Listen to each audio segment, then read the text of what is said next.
ગાંધીધામના ગોપાલપુરી સ્થિત Deendayal port ઓથોરિટીની port township ખાતે ગતરોજ વંદે માતરમની ભાવનાને સમર્પિત હર ઘર તિરંગા અભિયાનની ઉજવણીનો ભવ્ય પ્રારંભ કરવામાં આવ્યો હતો.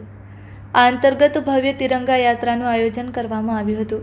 તિરંગા યાત્રાનું નેતૃત્વ Shri Sushilkumar Singh IRSME chairman DPA દ્વારા કરવામાં આવ્યું હતું.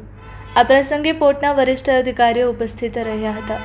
યાત્રામાં DPAના અધિકારીઓ અને કર્મચારીઓ, CISF જવાનો, શાળાના વિદ્યાર્થીઓ, દીનદયાળ મહિલા શક્તિ કેન્દ્ર, સુરક્ષા કર્મચારીઓ તેમજ મોટી સંખ્યામાં સ્થાનિક નાગરિકોએ ઉત્સાહપૂર્વક ભાગ લીધો હતો. સમગ્ર પોર્ટ પરિવાર અને સ્થાનિક સમુદાયે એક સાથે રાષ્ટ્રભક્તિની ભાવનાનું પ્રદર્શન કર્યું હતું. તિરંગાના રંગોથી સજ્જ પોર્ટ ટાઉનશીપમાં દેશભક્તિનો માહોલ છવાઈ ગયો હતો.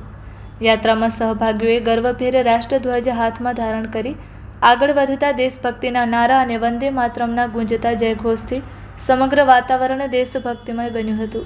આ પહેલનો મુખ્ય ઉદ્દેશ્ય નાગરિકોમાં હર ઘર તિરંગાની ભાવનાને વધુ મજબૂત બનાવવાનો છે. રાષ્ટ્રધ્વજ માત્ર રાષ્ટ્રીય પ્રતીક જ નહીં પરંતુ ભારતની એકતા, અખંડિતતા, સાર્વભૌમત્વ અને સહિયારી રાષ્ટ્રીય ઓળખનું પ્રતીક છે.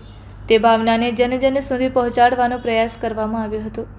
પોર્ટ પરિવાર, વિદ્યાર્થીઓ, મહિલાઓ તથા સ્થાનિક નાગરિકોની ઉત્સાહભેર ભાગીદારી સાથે DPA કંડલાએ હર ઘર તિરંગા અભિયાનની ઉજવણીનો દેશભક્તિ, એકતા અને સામૂહિક ભાગીદારીના મજબૂત સંદેશ સાથે પ્રારંભ કર્યો હતો.